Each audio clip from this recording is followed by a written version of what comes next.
What's going on, everybody? It's Rafsan Ahmed from Pro Audio Mix. This is the first tutorial video যেটা আমি বের করছি. Well, we all know that mixing is a tough thing. It is a tough thing, let me tell you. It's not so easy peasy. So এটার জন্য mathematical equations করতে হয়, এটার জন্য প্রত্যেক দিন সারা রাত আপনাকে ক্যালকুলাস করতে হবে, ঠিক আছে?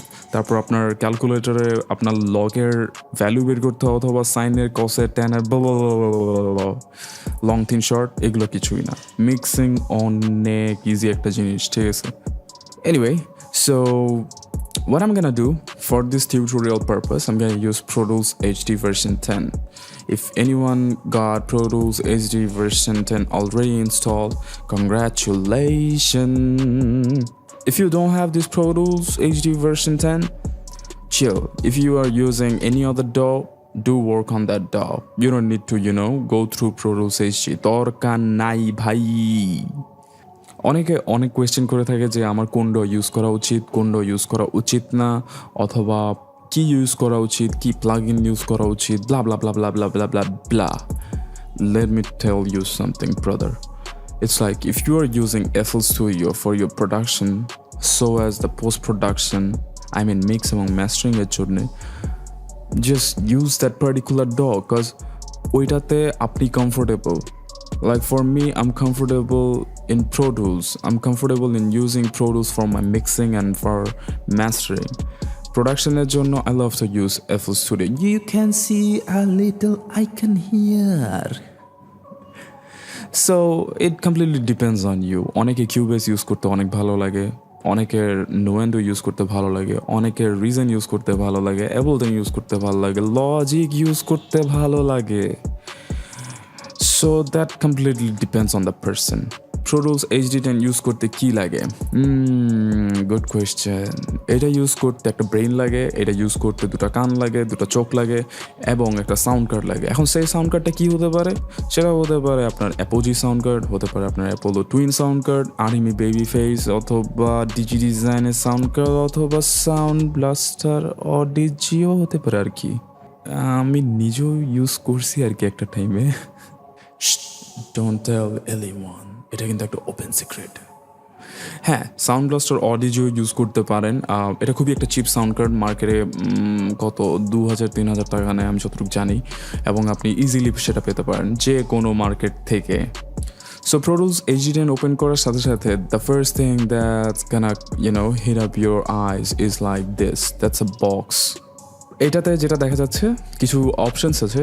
Let me go through one by one. First যেটা দেখাচ্ছে সেটা হলো create session from templates. Basically এগুলো একটা templates. Here you can see icon templates আছে, music, post production, song writers. Oh my god, I never knew song writers ও templates আছে। Anyway, আরেকটা হলো ক্রিয়েট ব্ল্যাঙ্ক সেশন, যেটা সবসময় মিক্সিংয়ের ক্ষেত্রে করা উচিত, অথবা রেকর্ডিংয়ের ক্ষেত্রে করা উচিত, মাস্টারিংয়ের ক্ষেত্রে। আমার মনে কি সবসময় এটাই ইউজ করা বেটার, টেমপ্লেটসকে ইউজ করে, তাই না?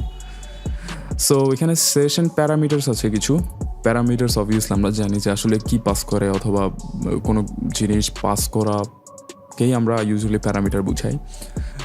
প্রথম জিনিস যেটা দেখা যায় সেটা হলো অডিও ফাইল টাইপ। এটা সিলেক্ট করা ওয়েভের ডিফল্টভাবেই, এবং আমি চাবো যারা মিক্সিং ইঞ্জিনিয়ার্স, অথবা এবং অনেক মিক্সিং ইঞ্জিনিয়ার্স আছে যারা who are professional doing commercial works these days and who are using MP3 copies, man, stop that. Bangladesh অনেক উন্নত হয়েছে, কটকটি সালে নাই। Start using wave copies. And যারা beginners, I request you to use wave copies always. So the second thing, যেটা আছে sample rate.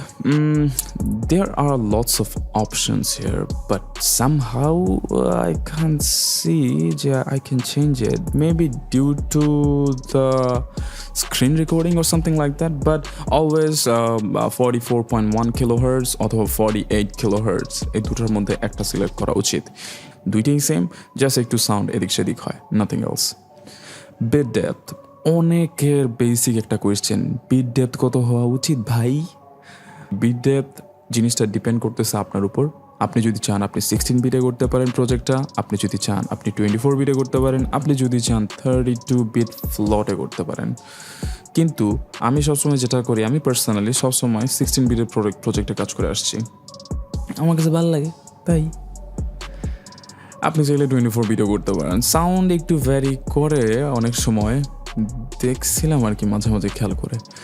আইও settings মানে কি? Obviously input and output settings last use করা, এটা ডিফল্ট দেওয়া, এটা এইভাবেই রাখেন ভাই। আর যেটা একটা জিনিস আছে সেটা হলো ইন্টারলিভ মানে কি?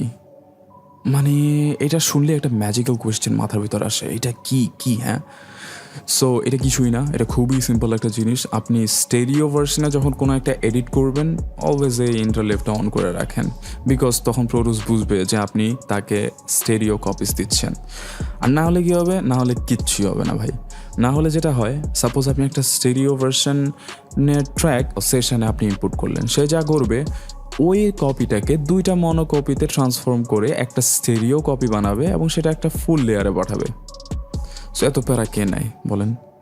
তো ইন্টারলিভটা অন করে রাখাটাই বেটার আই গেস। একটা প্রজেক্ট ওপেন করে নেবেন আপনি আপনার মতো করে সেভ করে। এটা হলো মেইন টাইমলাইন এবং এখানে হলো ট্র্যাক লিস্ট, এটা হলো group list. This is the main timeline here. উপরে কিছু বাটন দেখা যাচ্ছে, সবার বামে হলো 4টা মোড, একটা হলো শাফল মোড, তারপর হলো spot mode, grid mode, sleep mode. So for this purpose I am gonna start using grid mode. And greed mode obviously আমরা জানি যে গ্রিড জিনিসটা কি। কোনো একটা পার্টিকুলার টেম্পোতে যদি আপনি আপনার প্রজেক্টকে ফিক্স করে রাখেন তাহলে সে গ্রিড ওয়াইজ কাজ করবে। আর স্লিপ মোড হলো আপনি যখন যেখান থেকে ইচ্ছা কোনো গ্রিড ছাড়া নিজের মতো করে কেটে ফেলেন অথবা নিজের মতো করে বানায় ফেলেন। তারপর যে জিনিসটা দেখা যায় সেটা হতো সেখানে কিছু টুল আছে, এটা হলো হ্যান্ড টুল, সিলেক্টর টুল, তারপর হলো ট্রিম টুল। এখানে সিলেক্টর টুল, হ্যান্ড টুল, ট্রিম টুল এ কয়েকটা কিছু কাজ আছে যা হয়তো সামনে যখন আরও কিছু ভিডিওস করবো অবভিয়াসলি আস্তে আস্তে এই কাজগুলো সিম্পলি দেখাই দিব। বাট ফর নাও অন জেনে নিন যে হ্যান্ড টুল অবভিয়াসলি আপনার হ্যান্ডের মতো কাজ করবে। কোনো একটা কপিকে সামনে পিছে উপরে নিচে নিতে চাইলে হ্যান্ড টুলে কাজ করেন। সিলেক্টর টুলের কাজ হচ্ছে যে পার্টিকুলার কোনো একটা স্পেসকে সিলেক্ট করে আপনি সেই স্পেসে কাজ করতে পারেন অথবা সেটাকে লুপ বানায় আপনি কাজ করতে পারেন। ট্রিম টুলের কাজ হচ্ছে, অথবা স্মার্ট টুল যেটাই বলা হোক, এখানে আরও কিছু অপশান আছে, লুপ, স্ক্রাব, টিসিই, স্ট্যান্ডার্ড, এগুলো দিয়ে অনেক কাজ করা যায়। আপনি টাইম লেন্দি করতে পারেন, স্ট্রেচ করতে পারেন, ব্লা ব্লা ব্লা ব্লা ব্লা ব্লা ব্লা। নিচে অনেকগুলো বাটন আছে, জেনে নিন যে আপনার এগুলো কোনোই কাজে লাগবে না ফিউচারে। তো এই হলো বেসিক অবস্থা। হ্যাঁ, এখানে যেটা হলো আপনি যদি ট্রান্সপোর্টার অন করতে চান তাহলে উইন্ডো থেকে আপনি শর্টকাটে ট্রান্সপোর্টার অন করে নিতে পারেন, অথবা কিছু শর্ট কিজ আছে যা আপনাদের অনেক কাজে লাগবে in the near future. And short keys আসলে কি, একটা মিক্সিং ইঞ্জিনিয়ারের শর্ট কিজগুলো জানা উচিত আমার মতে, কারণ যত বেশি শর্ট কিজ জানবে তত বেশি কাজ শর্ট হবে এবং তত বেশি কাজ তাড়াতাড়ি হবে। তো ট্রান্সপোর্টারের মধ্যে দেখা যাচ্ছে কিছু জিনিস আছে, কিছু বাটনস আছে। জিনিস কি আর, start, end, length, count off, count মানে কি মেট্রোনম, যেটা এগুলো। টেম্পো, আপনি চাইলে টেম্পো ফিক্স করতে পারেন। টেম্পো ফিক্স করার জন্য যেটা করতে হয়, এই হাত তোলা মানুষটাকে উঠাই দিতে হয়, এখানে আপনি আপনার টেম্পো সেট করে দিতে পারেন। ফর এক্সাম্পল আমি 100 দিতে চাচ্ছি, 100 দিয়ে এন্টার চেপে দেন। আপনি আবার এইটা চাপতে যান না, তখন এটা নর্মালি থাকুন। তো এই হলো অবস্থা। আর রেগুলার আমরা জানি, আমরা যদি ছোটোখাটো কোনো ড ইউজ করে থাকি, আমরা স্পেস দিয়ে একটা জিনিস প্লে করি আর স্পেস দিয়ে অফ করি। আর Pro Toolsের একটা বেসিক শর্টকাট আমি এই ভিডিওতে জানা দিই, সেটা হলো R&T। এখন অনেক সময় দেখা যাবে R&T প্রেস করতে করতে আপনার দিন পার, কিন্তু জুম ইন অথবা জুম আউট হচ্ছে না। কেন হচ্ছে না জানেন? এই ছোট্ট একটা বাটন অফ করা থাকে, অনেক সময় আমরা খেয়াল করি না। তো এই ছোট্ট একটা বাটনকে অন করে দেবে এবং R&T ইউজ করে আপনি জুম আউট আর জুম ইন করতে পারেন, খুবই সিম্পল। এখানে কিছু বাটন আছে যা হলো রেকর্ড এনেবল, এটা হলো প্লে, দিস ইজ স্টপ, এটা হলো fast forward, blah blah backwards and all blah blah blah blah staff. Pro Toolsের খোলার পরে যেটা প্রথম জিনিস আপনার করা উচিত সেটা হলো আপনার প্লেব্যাক ইঞ্জিনটাকে সেট করে নেওয়া। আপনি প্লেব্যাক ইঞ্জিন সেট আপ থেকে অবভিয়াসলি পাবেন। এখানে বেশ কয়েকটি প্লেব্যাক ইঞ্জিন হয়তো আপনার জন্য এক একজনের জন্য ডিফারেন্টভাবে দেখাবে। আমি ইউজ করতেছি ফার্স্ট ট্র্যাক সোলো, সো আমাকে এটা এখানে দেখাচ্ছে। বাফার সাইজ অনেক ইম্পর্ট্যান্ট একটা জিনিস, কখনো এটাকে আবার 64 স্যাম্পলে দিয়ে মিক্স করবেন না। হ্যাঁ, আপনি যদি রেকর্ডিং করেন সেই ক্ষেত্রে আপনি 256 স্যাম্পলস অথবা 512 স্যাম্পলসে ইউজ করতে পারেন, বাট আপনি মিক্সিংয়ে 1024 রাখাটা বেটার। হোস্ট প্রসেসর, আপনি এটা আপনার পিসির উপর depended. Again CPU uses limit, এটাও আপনার পিসির উপর ডিপেন্ডেড। ডিলে কম্পেনশন ইঞ্জিন, সে অনেক বড় এক ব্যাপার, কিন্তু সবসময় এটাকে লং দিয়ে রাখাটা বেটার আমার কাছে মনে হয়েছে। এটার যে প্রয়োজনীয়তা সেটা পরে কোনো একটা ভিডিওতে বলবো। ক্যাচ সাইজ নর্মাল রাখে বেটার, ডিফল্ট রাখেন, ওকে দেন ডান আপনার Pro Tools। সো আপনার Pro Tools basic done. This was the first video from my channel. I'm about to release the second video very soon, so stay tuned and comment আপনি আপনার questions type করতে একদম ভুলবেন না। Make sure you subscribe the channel, tell your friends to subscribe it right now, and bell icon-টা চাপুন, notification on রাখুন, blah blah blah blah blah. Take care, stay blessed.